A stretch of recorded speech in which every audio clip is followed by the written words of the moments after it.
Hello, classmates. I'm Heather Pelham, and I'd like to talk to you about the library's role in helping a community gather and share its own information. Dr. David Lankeys, the recently departed director of the USC School of Library and Information Science, had an almost poetic take on the role of the modern library as a learning center and community hub. Libraries, he said, are a platform for community members to share their knowledge, not a place where librarians control the message.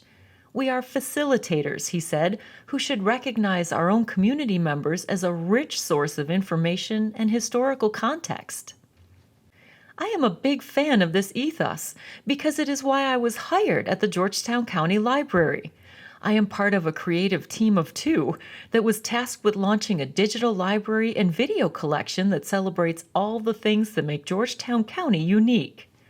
Our library is energized by the idea of providing the right information in the right place to meet our community's needs, and of creating an inclusive collection that helps defray the information poverty of historically marginalized populations.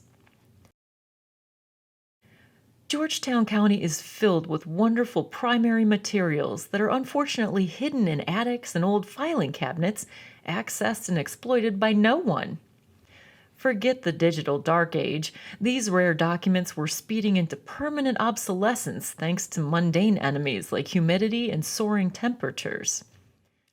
Our library digitizes documents and interviews our elderly residents because each narrative is part of a robust tapestry that tells the whole story. The Georgetown County Digital Library has its own website and Facebook page, is part of the Digital Public Library of America, and contains over 50,000 images. Its contents include local newspapers dating back to the 1700s, antebellum land maps and journals, historic photo collections commissioned by mayors in the late 1800s, and memorabilia from local families. The Georgetown County Digital Library is accessed about 5,000 times every week. The videos we produce, over 300 of them at last count, have their own YouTube page and cross-posting in the digital library. They include lectures given by local scholars, tours of local historic sites, and interviews with local residents on everything from Gullah artways to the area's unique Lebanese legacy.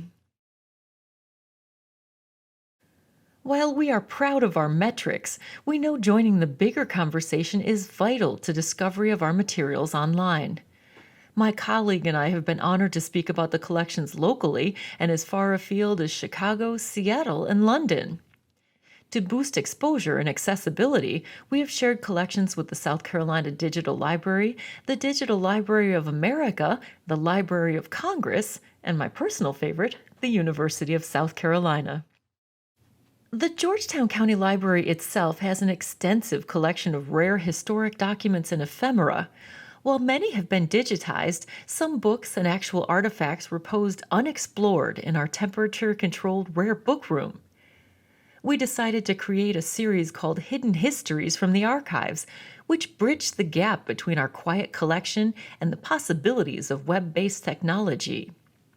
Each episode of the series explores the history of an item or a collection, from the glassware created by George Toney and Daniel Crowley to an 1843 copy of A Christmas Carol, owned by a young Pawleys Island woman whose entire family was swept out to sea during a hurricane in 1893. The real stretch goal for our team is digital curation, ensuring that the public can access the information, that there is sufficient metadata to place it in context, and that formats are updated as technology advances. When I started with the library many years ago, we were using mini DV tapes when we videotaped, and we exported finished projects to VHS tapes. Today, we store raw footage on SD cards and in pure digital format. We created a YouTube page a decade ago, both to satisfy the data backup 3-2-1 rule, 3 versions of a data item, 2 different storage types, and one of them off-site, and also because YouTube fosters accessibility with its open viewing for all and the ability to turn on closed captioning with the click of a button. Today, our raw files are exported to network attached storage and transferred onto a 3 terabyte external hard drive, which is evacuated off site if we're expecting a natural disaster. Original photographs are either returned to their owners in acid free containers or stored on site following the latest archival best practices. One of our favorite tasks is helping community members safeguard their own priceless memories, a growing practice in library science that emphasizes our belief in service and gains supporters for library collection efforts. We hold preservation fairs several times a year to share archival materials with residents, to offer a scanning laboratory for old photos and documents, and to help folks with personal information management. We also teach video production classes and have appointment times for scanning all year long. We even offer workshops after every hurricane to help folks recover documents that didn't fare so well in the storm. We all know libraries serve their communities. It has been our duty and clarion call since our inception. But the modern library can also celebrate that community and share its stories. In the process, history is preserved, the library's collections are enriched with unique acquisitions of enduring local interest, and the library becomes part of the global online movement to bring information to all who seek it.